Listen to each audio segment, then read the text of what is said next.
today's Gospel, Jesus is challenged about why his disciples are not fasting when John's disciples and the Pharisees are fasting. And Jesus' reply is really interesting. It's only a very short passage in today's Gospel, and I think it can be easy to miss just how important the words that Jesus actually says when he gives his reply really are. He uses the analogy of a bridegroom, and he says, "Do the attendants of the bridegroom fast and mourn while the bridegroom is still with them? No, they don't. But the time is coming when the bridegroom won't be here, and then there will be a time for fasting." Now, what's interesting is when we hear that passage, we often think about the literal reality of Jesus being right there present in that moment in time in history with his disciples, and then, of course, the cross, the resurrection, and his eventual ascension into heaven, and then they are on their own again. But the interesting thing is this: Jesus hasn't just picked a random example. This is not just some random analogy, not some random metaphor. When he talks about the bridegroom, he really means it. He's chosen this terminology on purpose because he really is the bridegroom. Remember the first Adam and Eve, the book of Genesis?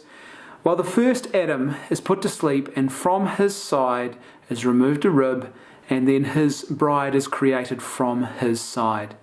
And in this passage here, by talking about himself as the bridegroom, Christ is pointing us to the fact again that he is the new Adam, the second Adam. And he will also be put to sleep. He will be put to sleep on the cross. Remember, the soldiers come round to speed up his death at one point, but they discover that he's already dead.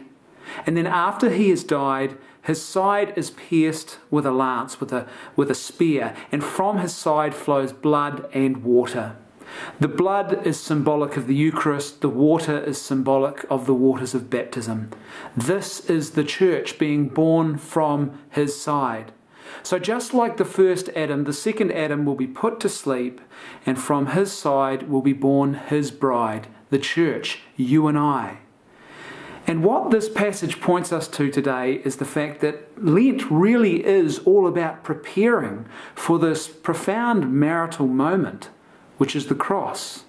And then just days later, Christ will emerge from the tomb, that marriage between his new bride, the church, and Christ. And then the power of the resurrection will produce new life and new fruit such as the world has never seen before.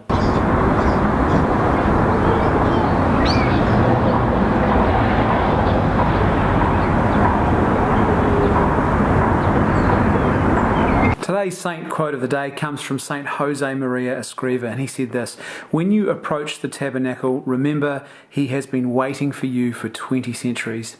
And when I saw that quote, I thought, man, this really sums up today's gospel. It points us to the fact that Christ truly is the bridegroom, whose love for us, his bride, is so great that he waits patiently, that he seeks us out across time and eternity.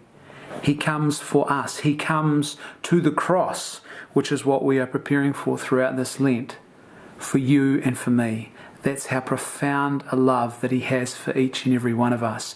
He really, truly is that bridegroom who loves us and looks at us with this profound adoration. And remember, no matter what it is that you're struggling with this Lent, and maybe today is a really hard day for you, day 3 of Lent, or maybe there's just some other sin that's been hanging around your life, Christ loves you. He wants to be one with you, and he has been seeking you out for literally thousands of years now.